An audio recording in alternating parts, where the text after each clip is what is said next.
میرے دل میں ایک عجیب سا احساس تھا، کچھ بے چینی، کچھ خوف اور کچھ تجسس۔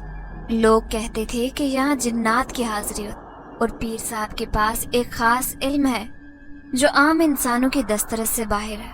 میں نے جب پیر صاحب کے قدموں میں بیٹھ کر اپنی داستان سنائی تو وہ خاموشی سے سنتے رہے۔ ان کی آنکھوں میں ایک عجیب سی چمک تھی۔ میرے اندر پلنے والا بچہ کسی عام انسان کا نہیں بلکہ ایک جن زادہ۔ یہ راز میں کسی کو بتانے کی ہمت نہیں کر پا رہی۔ پیر صاحب نے میری جانب دیکھا اور کہا، بیٹی، یہ جو تمہارے اندر پل رہا ہے وہ ایک خاص مقصد کے لیے ہے۔ اللہ کی مصلحتیں ہم انسان سمجھ نہیں پاتے، مگر یاد رکھو یہ بچہ تمہاری طاقت اور ایمان کی آزمائش ہے۔ ان کے الفاظ میں سکون اور تسلی تھی، لیکن میرے دل میں ابھی بھی خوف تھا۔ میں نے پوچھا، پیر صاحب، یہ بچہ کیا مشکلات لائے گا؟ کیا میں اس کی پرورش کر سکوں گی؟ پیر صاحب نے مسکراتے ہوئے کہا، بیٹی، مشکلات زندگی کا حصہ ہیں، مگر تمہیں اللہ پر پورا بھروسہ رکھنا ہوگا۔ یہ بچہ تمہیں مضبوطی دے گا اور تمہیں دنیا کے سامنے سرخرو کرے گا۔ ان کے الفاظ سن کر میری آنکھوں میں آنسو آ گئے، مگر دل میں ایک عزم بھی پیدا ہو گیا۔ میں نے پیر صاحب کے قدم چومے اور دل ہی دل میں اللہ سے دعا کی کہ مجھے اس امتحان میں سرخرو کرے۔ گھر واپس آتے ہوئے میں نے اپنے شوہر کو کچھ نہ بتایا۔ میں نہیں چاہتی تھی کہ وہ بھی کسی الجھن کا شکار ہوں۔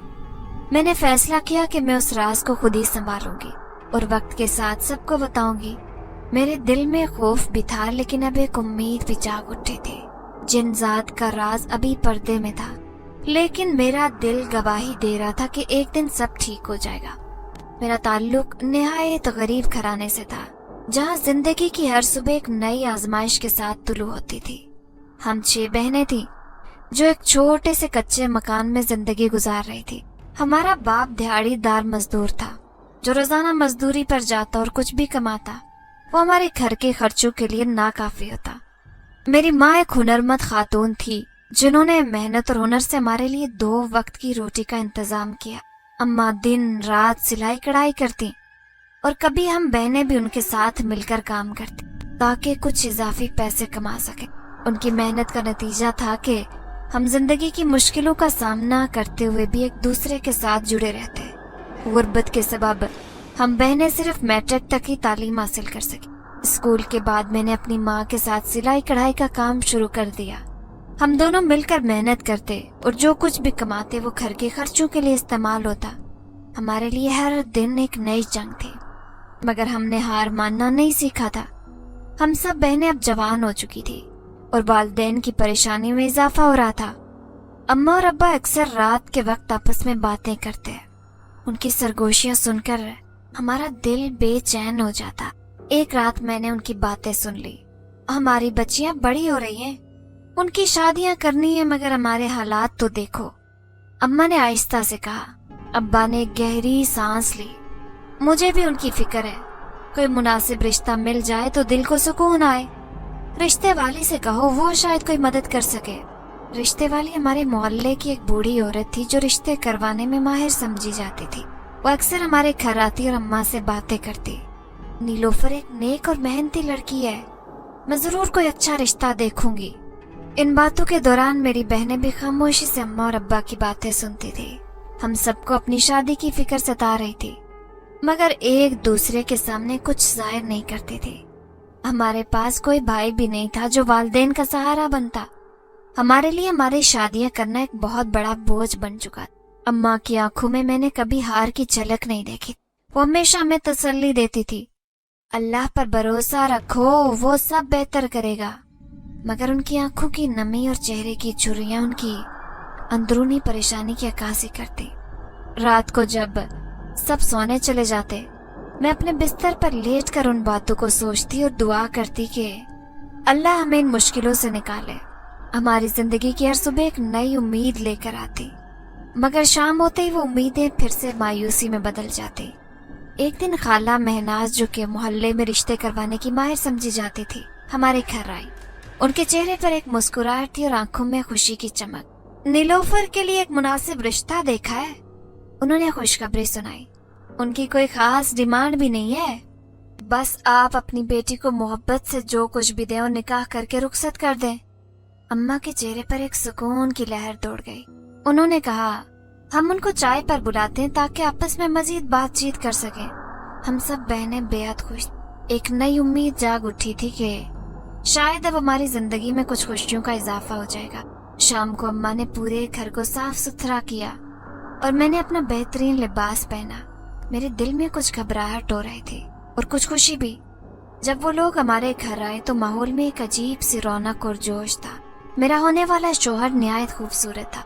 उसका गोरा चिट्टा चेहरा और मुस्कुराती आंखें दिल को बहा जाने वाली। वो एक फैक्ट्री में मुलाजमत करता था और उसके अंदाज से ही जाहिर होता था कि वो मेहनती और जिम्मेदार इंसान है। उसकी शख्सियत में एक अजीब सा सुकून और एतमाद जो मुझे बहुत मुतासिर कर गया। चाय के दौरान उन लोगों ने निहायत मोहब्बत से बात की और हमारे वालिदैन को यकीन दिलाया कि हम नीलोफर का ख्याल रखें और इसे अपने घर की इज्जत बनाकर रखेंगे। उन्होंने कोई डिमांड भी नहीं की, जो हमारे लिए एक बहुत बड़ी राहत की बात थी। अम्मा और अब्बा ने भी निहायत खुशी से उनकी बातें सुनी और अपनी रजामंदी का इजहार किया। चाय की महफिल में हंसी मजाक और खुशी की बातें हुई। मेरे दिल में जो खौफ था वो अब धीरे धीरे कम हो रहा था और उसकी जगह एक नई उम्मीद ले रही थी। रात को जब वो लोग रुखसत हुए तो घरों में खुशियों का सामान। मेरी बहनें मुझसे लिपट कर हंसते हुए मुबारकबादें देने लगी। अम्मा ने मेरे सर पर हाथ रखा और दुआ दी, अल्लाह तुम्हें खुश रखे बेटी, तुम्हारी जिंदगी में सुकून और मोहब्बत आए। मैंने अल्लाह का शुक्र अदा किया और दिल ही दिल में दुआ की कि मेरी शादी कामयाब हो और मेरे वालिदैन की दुआएं कबूल हो।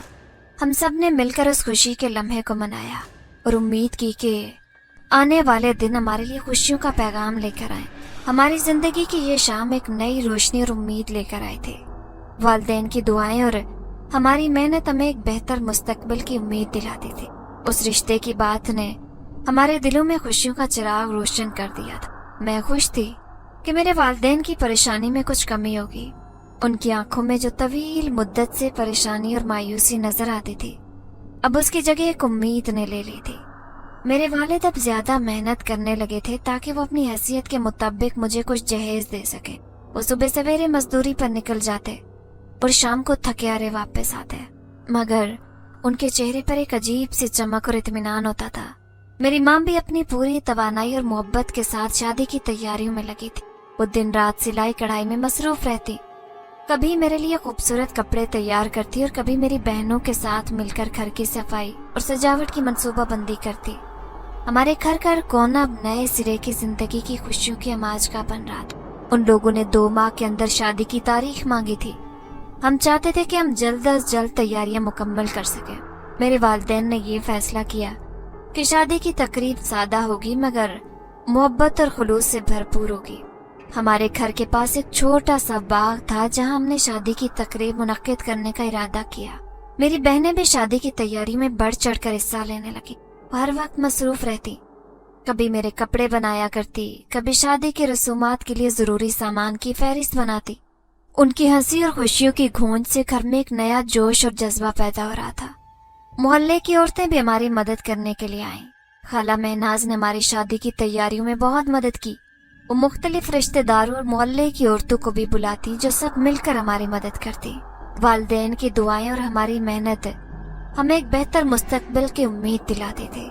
उस रिश्ते की बात ने हमारे दिलों में खुशियों का चिराग रोशन कर दिया। मेरे वालिदैन की मेहनत और मोहब्बत ने मुझे यकीन दिलाया कि मेरी शादी का दिन हमारे खानदान के लिए एक यादगार लम्हा होगा। जब कभी रात को सब सो जाते, मैं अकेले अपने ख्वाबों की दुनिया में खो जाती।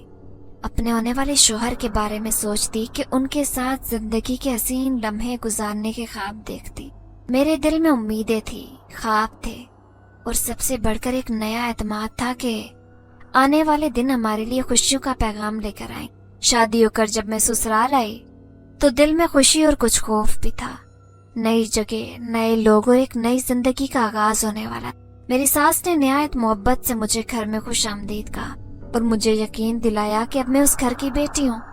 ससुराल का माहौल बहुत मोहब्बत और खुलूस से भरपूर था, जिसने मेरे दिल को तसल्ली दी। अगली सुबह जब मैंने अपने एक नए घर में आंख खोली तो मेरे दिल में एक नई उम्मीद और जोश था।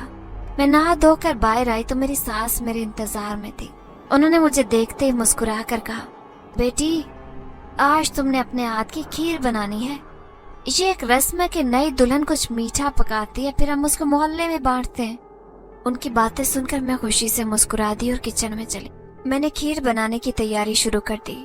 میری ساس میرے ساتھ آئی اور محبت بھری نظروں سے دیکھتے ہوئے کہا، بیٹی، مجھے اپنے بیٹے کی اولاد دیکھنے کی بہت چاہت ہے. میں چاہتی ہوں کہ تم جلد از جلد ہمیں اس خوشی سے سرفراز کرو.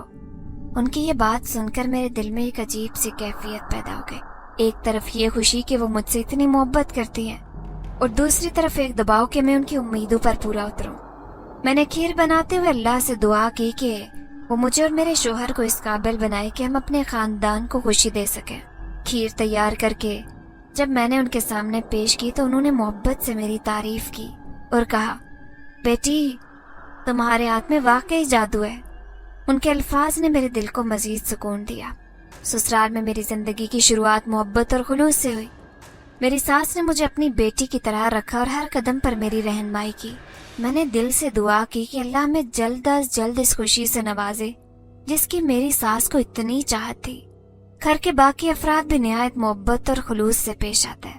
میرے شوہر بھی ہر وقت میری حمایت میں کھڑے رہتے اور مجھے اعتماد دیتے کہ ہم مل کر مشکل کا سامنا کریں گے.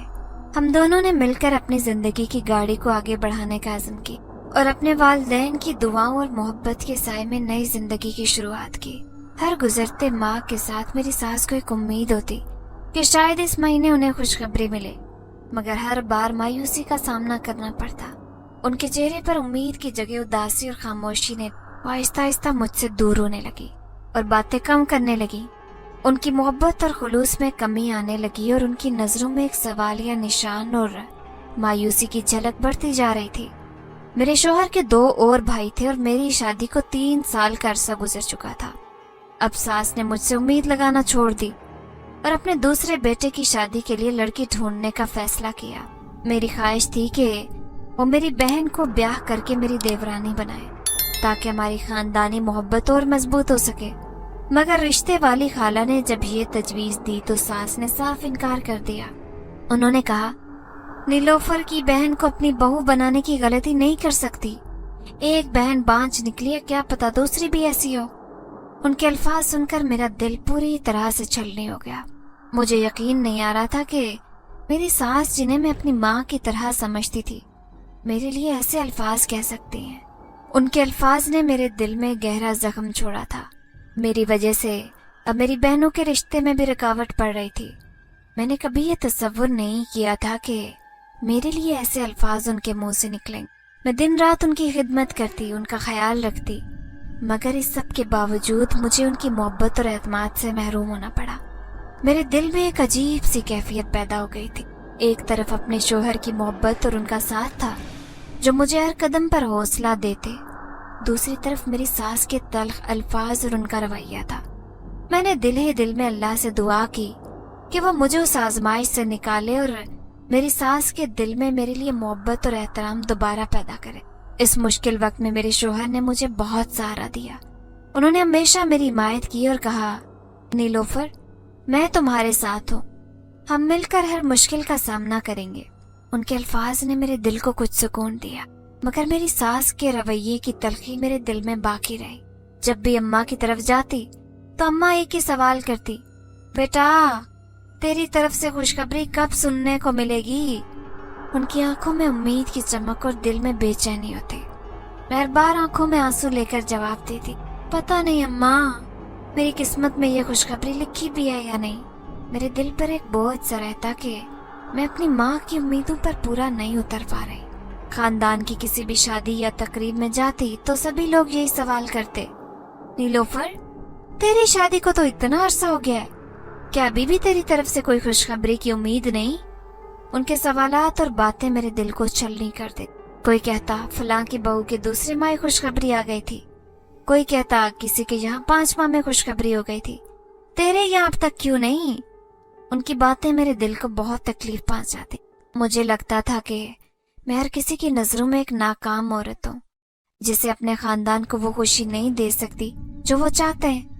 ان کی نظروں میں ایک سوالیہ نشان ہوتا اور ان کی باتوں میں چھپی ہوئی ملامت مجھے اندر سے توڑ کر رکھتے. کبھی کبھی میں خود سے سوال کرتی، क्या मैं वाकई नाकाम हूँ? क्या मैं वाकई उनकी उम्मीदों पर पूरा नहीं उतर सकती? मेरे दिल में एक अजीब सा दर्द और बेचैनी पैदा हो जाती।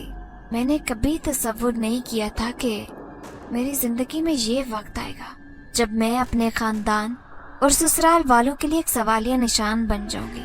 उन हालात में मेरी बहनें और वालिदैन मेरी मदद करते और मुझे तसल्ली देते, नीलोफर, अल्लाह पर भरोसा रखो, वो सब कुछ बेहतर करेगा। उनकी दुआएं और मोहब्बत मेरे दिल को कुछ सुकून देती, मगर अंदर ही अंदर मैं उस तलखी और मायूसी से लड़ रही थी। हर रात मैं अल्लाह से दुआ करती कि वो मेरी मुश्किलात को दूर करे और मेरे दिल को सुकून दे। मैं अपने शोहर के साथ मिलकर हर मुमकिन कोशिश कर रही थी कि हम उस खुशी को हासिल कर सकें, मगर हर बार नाकामी का सामना करना पड़ता। मेरे शोहर भी मेरे साथ हर कदम पर खड़े थे, मगर ससुराल और खानदान वालों की बातें और रवैये ने हमें अंदर से टूटने पर मजबूर कर दिया था। मैंने अपने दिल को मजबूत किया और फैसला किया कि मैं हार नहीं मानूंगी। मैंने अपने वालिदैन की दुआओं और शोहर की मोहब्बत को अपनी ताकत बनाया और सब्र तहम्मुल के साथ उस मुश्किल वक्त का सामना किया। मैंने खुद को ये यकीन दिलाया कि अल्लाह के फैसले पर ईमान रखना ही सबसे बड़ी ताकत है। वो एक दिन हमें खुशी से नवाज देगा। उन हालात में मेरी मोहब्बत और खुलूस का इम्तिहान हो रहा था। मैंने हर मुमकिन कोशिश की कि ससुराल और खानदान वालों की तलखी और मायूसी के बावजूद अपने दिल को मजबूत रखूं और शोहर के साथ मिलकर उस मुश्किल वक्त का सामना करूं। मेरी दुआओं और सब्र ने मुझे अंदर से मजबूत किया और मुझे यकीन दिलाया कि एक दिन हमारी मेहनत और मोहब्बत का फल जरूर मिलेगा। मैं उसी उम्मीद के सहारे अपनी जिंदगी गुजार रही थी। शादी को 20 बरस गुजर चुके थे और अभी तक मेरी कोख खाली थी, लेकिन मेरे अंदर हिम्मत जवान थी और मेरा सब्र अभी बाकी था। मुझे पूरी उम्मीद थी कि सब्र का फल मिलेगा। मेरे घर में कोई भी फकीर आता, दरवेश आता या कोई मलंग आता, मैं कभी उन्हें खाली हाथ नहीं भेजती थी। आज भी एक दरवेश ने आकर मेरे दरवाजे पर सदा लगाई तो मैं फौरन दरवाजे की तरफ लपकी और एक कटोरी में भरकर आटा दरवेश के थैले में डाल दिया। अचानक उस दरवेश को न जाने क्या हुआ, उसने मेरी आंखों में देखा और कहने लगा, शिद्दत से कोई ख्वाहिश पाल कर बैठी हो। उसके कहने का अंदाज ऐसा था कि मैं सर से पैर तक कांप गई और कहने लगी, हाँ, एक ख्वाहिश है जिसने मेरी जिंदगी को अधूरा रखा है और मैं चाहती हूँ कि वो जल्दी मेरी ख्वाहिश पूरी हो जाए। लेकिन 20 बरस गुजर चुके, ना तो मेरी वो तलब पूरी हुई और ना ही मेरे दिल से खत्म हुई। दरवेश ने मेरी बात सुनी तो मेरे सर पर हाथ रखा। उसका भारी हाथ मेरे सर पर क्या पड़ा, मुझे पूरा वजूद जैसे हल्का फुल्का महसूस। कहने लगा, एक पुड़िया है, ये खा ले और दुआ करना, तेरे दिल में जो भी मामला हो उसकी नीयत कर लेना। अगर कुछ भी मसला हो तो दरिया के पास जो पीर साहब का आस्थाना है वहां चली जाना, उन्हें मेरा कहकर अपना मसला बता देना। पीर साहब के पास 1 महीने बाद जाना, उससे पहले मत जाना। दरवेश ने यह कहकर फिजा में एक ऊंची सदा बुलंद की और मैं हैरानी से हाथ में पकड़ी उस पुड़िया को देखने लगी जिसमें न जाने क्या था। दरवेश ने मुझे बोल तो दिया कि इसे खा लेना और दिल में तलब को रखकर दुआ मांगना, लेकिन मैं क्या करती? मैं अजीब से वहम का शिकार होने लगी। समझ नहीं आ रही थी कि उस पुड़िया को खाऊं या नहीं। न जाने उसमें क्या था। उस दरवेश ने मुझे क्यों दी? आखिर उसे मेरी तलब की क्या खबर?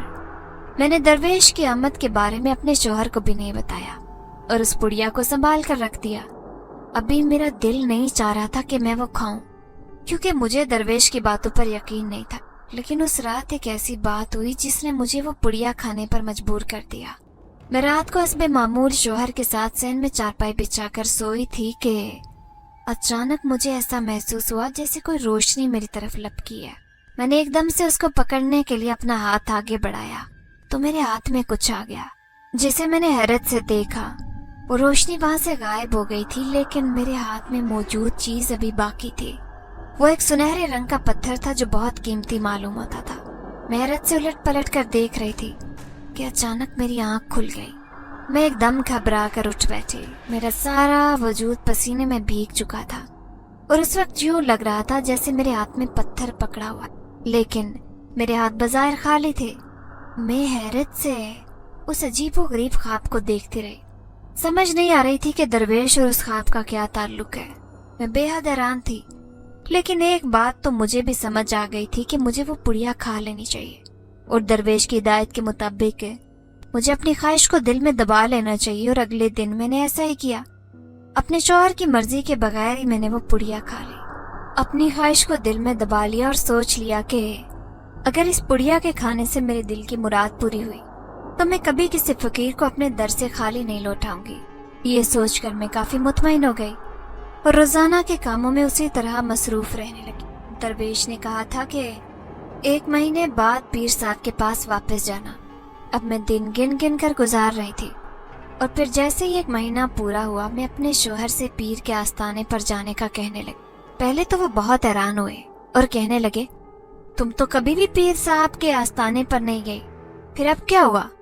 جبکہ میں نے اپنے شوہر سے کہا کہ میرا دل بے چین سا ہے اور میں چاہتی ہوں کہ ان کے آستانے پر جا کر دعا کروں، مجھے ایک بار لے جائیں۔ میرے شوہر نے حامی بھر لی اور ہم دونوں عصر کے بعد آستانے پر چلے آئے۔ آستانہ ویسا ہی تھا جیسے عام آستانے ہوتے ہیں، پر رونق اور پر ہجوم سا، ایک سکون سا محسوس ہو رہا تھا۔ میں چپ چاپ ان عورتوں میں آ کر بیٹھ گئی جو پیر صاحب سے ملاقات کی خواہش مند تھی۔ آہستہ آہستہ کر کے عورتوں کی تعداد کم ہوتی گئی اور میرا نمبر آ گیا۔ پیر صاحب کی شخصیت بہت باروب تھی۔ انہوں نے سفید رنگ کا لمبا سا چوگا پہن رکھا تھا اور سر کے اوپر پگڑی باندھی ہوئی تھی۔ ان کے ایک کندھے کے اوپر سبز رنگ کا رومال تھا۔ پیر صاحب کے ہاتھ میں موٹی موٹی انگوٹھیاں تھیں، ان ہاتھوں سے وہ تعویذ لکھ رہے تھے۔ انہوں نے ایک نظر میری طرف دیکھا، لیکن وہ نظر بہت گہری اور روح میں اترنے والی تھی۔ مجھے دیکھ کر وہ دوبارہ سے تعویذ بنانے میں مصروف ہو گئے۔ کچھ دن انتظار کے بعد میں نے انہیں کہا، مجھے درویش نے بھیجا ہے، اس نے کہا تھا کہ 1 ماہ بعد آپ سے ملو۔ پیر صاحب نے ہوں کر کے سر ہلا دیا اور پھر کہنے لگے، کیا تم نے وہ پڑیا کھا لی ہے؟ ان کے پوچھنے پر میں حیران رہ گئی، آخر انہیں کیسے پتا چلا؟ لیکن میں یہ سوال ان سے نہیں کر سکتی تھی، بلکہ میں نے ہاں میں سر ہلا دیا۔ پیر صاحب بدستور مصروف رہے، پھر اتنی دیر میں انہوں نے مجھے ایک طرف اٹھ کر بیٹھنے کو کہا اور دوسری عورتوں کی طرف متوجہ ہو گئے۔ میرے بعد چند عورتوں کا ہی نمبر تھا، لیکن مجھے یہ بات بری محسوس ہوئی کیونکہ نمبر تو میرا تھا۔ پیر صاحب نے میرا مسئلہ بھی حل نہیں کیا اور مجھے اس طرح سائٹ پر بٹھا دیا۔ پہلے ہی کتنی دیر انتظار کے بعد باری آئی تھی اور اب پھر انتظار کرنا پڑ رہا ہے۔ تاہم مجھے صبر سے بیٹھ کر انتظار کرنا تھا کیونکہ مجھے اپنی طلب کو پورا کرنا تھا، مجھے اپنے مقصد کو پانا تھا، اسی لیے چپ چاپ بیٹھ کر انتظار کرنے لگی۔ کچھ دیر بعد جب ساری عورتیں چلی گئی تو پیر صاحب نے گہری نظر مجھے دیکھتے ہوئے کہا، کیا تمہیں پتہ ہے وہ پڑیا کس چیز کی تھی؟ پیر صاحب کے ایسا پوچھنے پر میرے وجود میں ایک سنسنی سی دوڑ اٹھی اور میں نے فوراً نفی میں سر ہلی۔ تاہم میری آنکھوں میں خوف سا اتر آیا جبکہ پیر صاحب کہنے لگے، وہ پڑیا اولاد کے لیے تھی اور آج میں اولاد کے لیے تم پر عمل کروں گا، لیکن میں تمہیں ایک بات پہلے ہی بتا دوں کہ وہ اولاد جنات کا بچہ ہوگی۔ جنات تمہارے ذریعے اپنی اولاد پیدا کریں گے جو تمہارے ہی گھر میں پلے بڑھے گی۔ تو کیا تم اس بات کے لیے تیار ہو؟ پیر صاحب نے جب مجھے یہ تفصیل بتائی تو میرے تو پیروں تلے سے زمین میں ایک دم خوف زدہ ہو کر کھڑی ہو گئی اور کہنے لگی، آخر ایسا کیسے ممکن ہے؟ لیکن پیر صاحب نے آہستگی سے باروب انداز میں کہا کہ ایسا ممکن ہے، اسی لیے تو کہہ رہا ہوں کہ آج تم پر عمل کروں گا، پھر 1 مہینے بعد دوبارہ آنا۔ پیر صاحب کے انداز میں کچھ ایسا تھا کہ میں دوبارہ بیٹھ گئی۔ اب مجھے یوں محسوس ہو رہا تھا جیسے میں بے بس ہو گئی ہوں اور مجھے ہر حال میں عمل کروانا ہوگا، اسی لیے چپ چاپ وہاں بیٹھ گئی اور پیر صاحب عمل میں مصروف ہو۔ حالانکہ میرا دھیان بار بار بھٹک رہا تھا اور باہر بیٹھے شوہر کی طرف جا رہا تھا۔ اگر اسے جو اس معاملے کی خبر ہو جائے تو وہ کیا سوچے گا؟ یہ سوچ کر ہی مجھے جرجری آ رہی تھی، لیکن میں نے اس وقت اس خیال کو ذہن سے جھٹک دیا۔ مجھے صرف اپنی اولاد سے غرض تھی اور اپنے مقصد کو پانے کا جنون تھا۔ یہی وجہ تھی کہ میں پیر صاحب کے عمل مکمل ہونے تک وہاں چپ چاپ بیٹھی رہی، اور جیسے ہی عمل مکمل ہوا تو میں آستانے سے باہر آ گئی۔ اس وقت میرا جسم بہت درد کر رہا تھا اور بخار کی حرارت محسوس ہو رہی تھی۔ میرے شوہر نے جو میری یہ حالت دیکھی تو تشویش سے پوچھنے لگا، کیا ہوا نیلوفر، تمہاری طبیعت تو ٹھیک ہے؟ جب میں نے انہیں بتایا کہ پیر صاحب کے دم کی وجہ سے جسم میں حرارت محسوس ہو رہی ہے تو وہ گھبرا گیا اور کہنے لگا، آئندہ ہم یہاں نہیں آئیں گے۔ جبکہ میں نے اسے کہا، نہیں ایسی بات نہیں ہے، پیر صاحب نے بہت امید دلائی ہے کہ ہمیں جلدی اولاد کا تحفہ ملے گا، اسی لیے اگلے ماہ بھی بلایا ہے۔ और अगले माह भी इसी तारीख को आना पड़ेगा। मैं एक बार अपनी किस्मत आजमाना चाहती हूँ और मैं चाहती हूँ कि इस मामले में आप मेरा साथ दें। मैंने अपने शौहर को जज्बाती तौर पर समझाते हुए जब ये कहा तो वो चुप हो गया। औलाद की ख्वाहिश तो उसके दिल में भी थी, लेकिन सिर्फ इस वजह से ख्वाहिश नहीं करते थे कि कहीं मैं बुरा ना मान जाऊं, कहीं मेरा दिल न दुख जाए। इसीलिए वो हमेशा अपने दिल की बात दिल में ही रखता है। लेकिन मैं जानती थी कि वो भी औलाद के लिए तड़प रहे हैं और ये बात उन्हें अंदर ही अंदर खाई जा रही है। लेकिन आज पीर साहब के आस्थाने से वापस आने के बाद मैं बहुत पुरुम्मीद थी कि मुझे औलाद नसीब होगी, और ऐसा ही हुआ। ठीक 1 माह के बाद जब मैं दोबारा पीर साहब के पास गई तो उन्होंने मुझे खुशखबरी सुनाई कि अब मैं माँ बनने वाली। ये सुनकर मुझे अपने कानों पर यकीन नहीं आ रहा था। मैं हैरत से मुंह खोले पीर साहब की तरफ देख रही थी। मुझे यूं महसूस हो रहा था जैसे पीर साहब कोई अमृत मेरे कानों में खोल रहे। मैं खामोश थी, लेकिन मेरी आंखों में आंसू बह रहे थे और दिल की कैफियत अजीब हो रही थी। यकीन नहीं आ रहा था कि अल्लाह ने मुझ पर करम कर दिया। और जब बाहर आकर अपने शौहर से ये कहा तो वो खुद भी हैरान रह गए। शादी के 20 बरस बाद मिलने वाली औलाद की खुशी कुछ ऐसी हमारे जहन और दिल पर छाई थी कि हमें यकीन ही नहीं आ रहा था। हम दोनों पे यकीनी की कैफियत में, हम दोनों की आंखों में आंसू थे और होंठों पर मुस्कुराहट थी। फिर डॉक्टर को चेकअप करवाने के बाद इस बात की तस्दीक हो गई कि मैं माँ बनने वाली हूँ। यूं मेरी जिंदगी के एक नए दौर का आगाज हुआ। मेरे लिए ये एहसासात ही अजीब थे। ये दिन बहुत अच्छे गुजर रहे थे। मैं बहुत खुश थी और सबसे बढ़कर मेरा शौहर बहुत खुश था। उसने मुझे हथेली का छाला बना कर रखा था। मैं बहुत मुतमईन थी और सब्र से दिन गुजार रही थी, लेकिन मेरे दिल में अजीब सी बेचैनी और खौफ जन्म ले रहा था जिसे मैं कोई नाम नहीं दे पा रही थी। लेकिन वो खौफ मेरे दिल में अपने पंजे मजबूत कर रहा था और कभी कभी तो उस डर से मेरी हालत गैर हो जाती। मुझे बहुत महसूस होता कि आखिर क्या होगा जब ये बच्चा दुनिया में आएगा। मैं तरह तरह के वसवसों का शिकार थी, लेकिन फिर भी मेरे दिल को इत्मीनान दिलाए जो बात रखती, मैं खुद को संभाले रखती। अल्लाह से दुआ मांगती और कहती कि जो मेरे हक में बेहतर है वो ही अता फरमा। मैं बेहद खौफजदा होती ये सोच करके अगर मेरे शौहर को पता चल गया कि ये बच्चा जिन्नात का और मैं जिन्नात के बच्चे की माँ बनने वाली हूँ तो क्या होगा। वो क्या सोचेंगे कि मैंने ये क्यों किया, सिर्फ एक औलाद को पाने के लिए। मुझे उनसे खौफ आता और मैं डर जाती, सहम जाती। दिन गुजरते जा रहे थे। जैसे जैसे मेरे अमल के महीने गुजर रहे थे वैसे वैसे मैं मजीद निखरती जा रही। हर महीने पीर साहब के आस्थाने पर हाजिरी देती क्योंकि अमल के लिए जरूरी था। फिर वो दिन भी आ गया जब मैंने एक सेहतमंद बच्चे को जन्म दिया। वो बच्चा बहुत खूबसूरत और दिलकश था कि बेइख्तियार मैं और मेरा शौहर उसकी तरफ खींचते चले गए।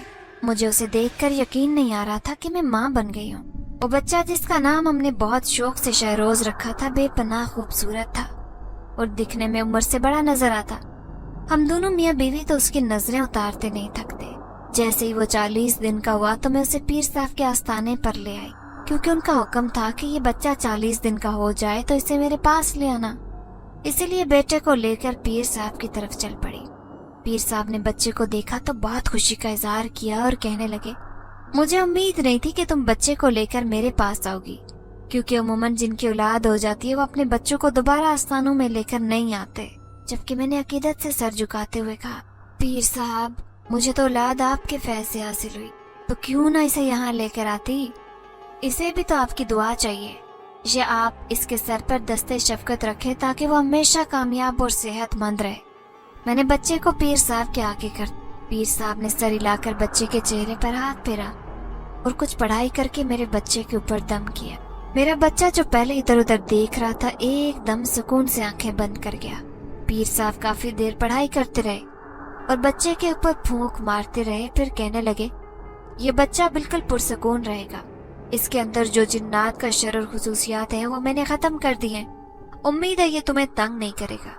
पीर साहब की बात सुनकर मैं डर गई। मुझे भूल ही गया था कि ये बच्चा जिन्नात का है। इसीलिए मैंने उन्हें कहा कि पीर साहब कहीं इसका कोई नुकसान तो नहीं। जब वो कहने लगे, नहीं नहीं तुम परेशान ना हो, इसका कोई नुकसान नहीं और ना ही तुम्हें नुकसान पहुंचाएगा। तुम इसकी माँ हो, ये तुम्हें कोई नुकसान नहीं पहुंचा सकता। बस ख्याल रखना बच्चे को आग के करीब मत करना, आग इसके दुश्मन और इसके लिए खतरनाक है। पीर साहब ने मुझे ताकीद करते हुए कहा तो मैंने सर हिला दिया। शहरोज जैसे बड़ा होता जा रहा था वैसे उसकी खुसूसियात सामने आती जा रही थी। वो कभी रोता नहीं था, तकलीफ पर भी उसके आंसू नहीं निकलते। इसके अलावा वो हमेशा मुस्कुराता। और शहरोज ने बहुत जल्दी चलना शुरू कर दिया, बहुत जल्दी दांत निकालना शुरू कर दिए। जो काम करता वो बहुत जल्दी करता, यहाँ तक कि उसने बोलना भी जल्दी शुरू कर दी। अभी वो साल का भी नहीं हुआ था कि काफी लफ्ज बोलने लग गया।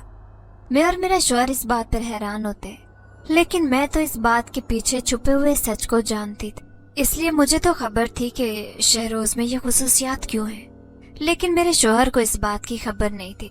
उन्हीं दिनों सर्दियों का आगाज हो चुका था और एकदम से शदीद सर्दी पड़ने लगी। लेकिन मैं चूंकि इस बात को जानती थी कि शहरोज के करीब आग नहीं जलानी, इसीलिए मैंने हीटर और कोयलों को कमरे से निकाल दिया।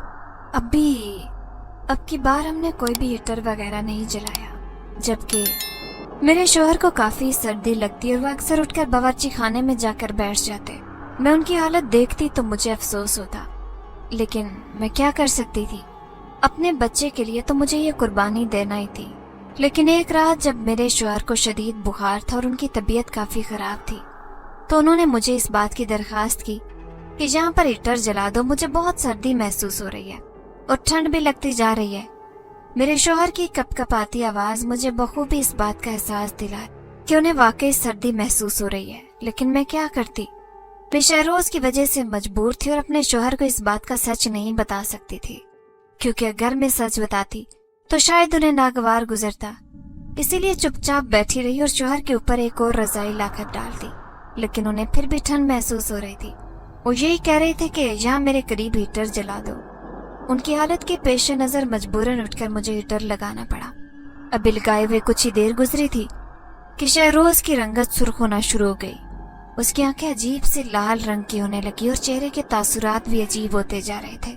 मैं घबरा गई और शहरोज को लेकर कमरे से निकल आई, लेकिन बाहर आकर भी उसकी हालत नहीं संभली थी। उसी तरह अजीब से तासुरात के साथ सुर्ख चेहरा लिए, सुर्ख आंखें लिए मुझे घूर रहा था। मुझे उसे एकदम से खौफ महसूस हुआ। मैंने उसे चारपाई पर लिटा दिया।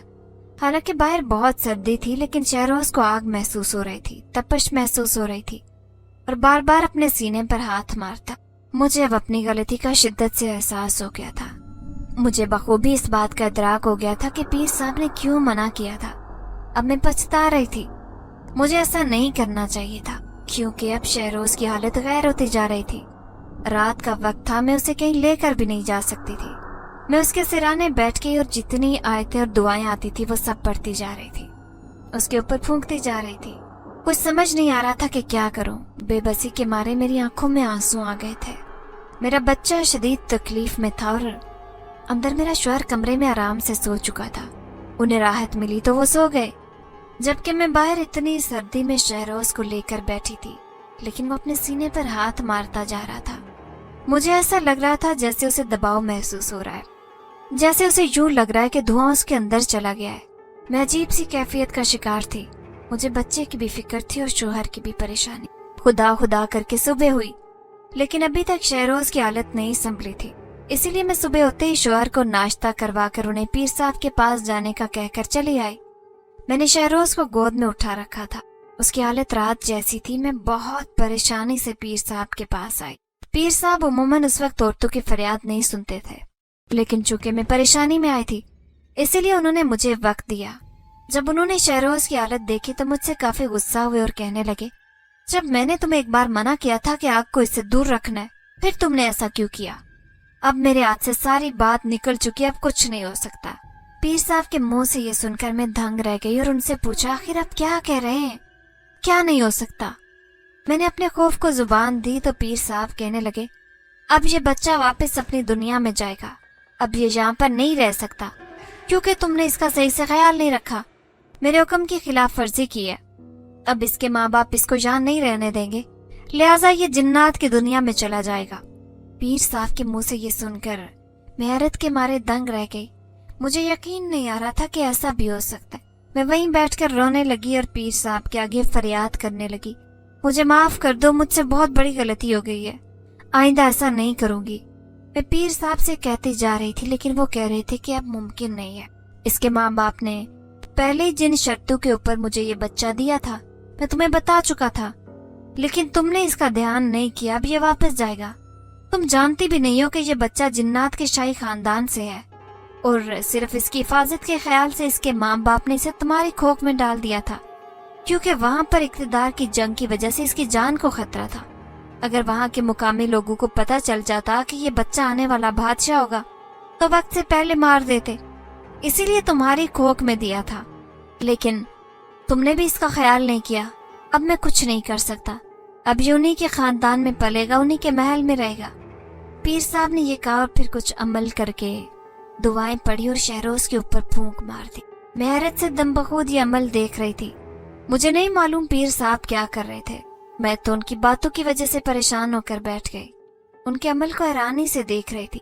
पीर साहब के कुछ देर के अमल के बाद ही शहरोज एकदम से आंखों से ओझल हो गया। वो कहाँ गया कुछ पता नहीं चला। मैं दीवानों की तरह उठी और जहाँ शहरोज बैठा था उस जगह को हाथों से टटोलने लगी। पीर साहब से परेशानी के आलम में पूछा, मेरा बच्चा, मेरा शहरोज कहाँ गया? पीर साहब कहने लगे, जो उसकी जगह थी और जहाँ उसे होना चाहिए था वहां जा चुका है। पीर साहब के ऐसा कहने पर मैंने बड़ी बेयकीन नजरों से उन्हें देखा। आप मेरे साथ ऐसा नहीं कर सकते, मैंने आपका क्या बिगाड़ा था? जरा सी गलती पर आपने मुझे इतनी बड़ी सजा दी। मैंने जानबूझकर वो गलती थोड़ी की, मैंने रोते हुए पीर साहब से कहा। तो वो कहने लगे, तुमने जो भी किया और जैसे भी किया मुझे मालूम है, लेकिन मैंने तुम्हें पहले ही एक बात के बारे में बता दिया था, तुम्हें उसका ख्याल रखना चाहिए था, लेकिन तुमने ख्याल नहीं किया और अब देख लो नतीजा तुम्हारे सामने है। पीर साहब ने मुझे कहा तो मैं किसी हारे हुए मुसाफिर की तरह बैठी रह गई। मेरी सारी जमा पूंजी लुट चुकी थी। इतने अरसे से जो मैं खुश थी और मुझे इस बात का इत्मीनान था कि मैं भी साहिब औलाद हूँ। 20 बरस के इंतजार के बाद मुझे औलाद से नवाजा गया, लेकिन एक ही झटके में वो औलाद मुझसे छीन ली गई। बेआवाज आंसू बहाते मैं चुपचाप वहां से उठाई। मुझे समझ आ गई थी कि अब पीर साहब से कुछ भी कहना बेकार है। अब मैं उनकी जितनी भी मिन्नतें करूं या जो भी कहूं, अब वो दोबारा एतबार नहीं करेंगे। मैं घर आई तो मेरे शौहर मेरे ही मुंतजिर बैठे थे। मुझे खाली हाथ देखकर हैरत से शहरोज के बारे में दरियाफ्त करने लगे। उनके पूछने पर मैं बेख्तियार रो उठी। मैंने उन्हें सारी हकीकत से आगाह कर दिया। पहली बार उनकी आंखों में बेयकीनी और शिकवा था। मैं उनसे नजरें चुरा गई और माफी मांगने लगी। मुझे माफ कर दे, मैंने आपसे हकीकत छुपाई। मैं नहीं चाहती थी कि दोबारा से औलाद का दुख देखूं, इसीलिए जैसे पीर साहब ने कहा मान लिया। मैं तो बहुत खुश थी, आप भी तो खुश थे। शहरोज को पाकर हमारी दुनिया मुकम्मल हो गई थी, लेकिन मुझे क्या खबर थी कि एक दिन वो हमसे छिन जाएगा। पीर साहब ने मुझे मना किया था कि शहरोज को आग के करीब नहीं करना। आपने रात को जिद की तो मजबूरन मुझे हीटर जलाना पड़ा, जिसकी वजह से शहरोज की हालत खराब हो गई और सुबह जब उसे पीर साहब के पास ले गई तो उन्होंने उसे वापस भेज दिया। मैं क्या करूं, मेरी ममता को करार नहीं आ रहा, मेरे दिल को सब्र नहीं आया। मैं बेहद परेशानी में रोती जा रही थी।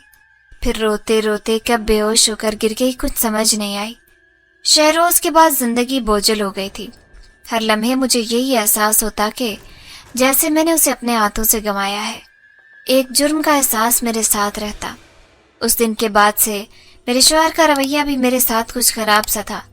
वो नाराज रहते और मुझसे कम बात करते। मैं समझ सकती थी कि मैंने उन्हें कितने बड़े दुख से दो चार किया, लेकिन शायद वो मेरी ममता को नहीं समझ पाए। शहरोज को गए 3 महीने हो चुके थे और मैं एक लम्हे के लिए भी उसे भूल नहीं पाई। आज भी मामूल का दिन तुलू हुआ और उसी तरह मेरे शौहर काम के लिए निकल गए। उन्हें भी गए हुए थोड़ी देर ही गुजरी थी कि दरवाजे पर जोरदार दस्तक हुई। मैं बेहद हैरान हुई क्योंकि हमारे घर तो कोई भी नहीं आता था। फिर सोचा कि शायद कोई फकीर होगा, इसलिए बड़ी बेदिली से दरवाजे तक आई। लेकिन दरवाजा खोलने के बाद मुझ पर हैरतों के पहाड़ टूट पड़े। दरवाजे पर एक बेहद खूबसूरत औरत खड़ी थी जिसने बेशकीमत लिबास पहन रखा था। उसके साथ एक खूबसूरत बच्चा था। उस बच्चे को मैं बखूबी पहचानती थी, वो शहरोज था। उसे सामने पाकर अचानक ही मैं खुद पर काबू नहीं रख पाई और बेसाख्ता बढ़कर उसे गोद में उठा लिया और उससे प्यार करने लगी। वो औरत सामने देखकर मुस्कुरा रही थी और कहने लगी, आपकी मोहब्बत देखकर मुझे यकीन आ गया कि शहरोज को इससे अच्छा और मजबूत घर कोई नहीं मिल सकता। मैं इसे आपके पास छोड़ने आई हूँ, उम्मीद है आप इसका ख्याल रखेंगी।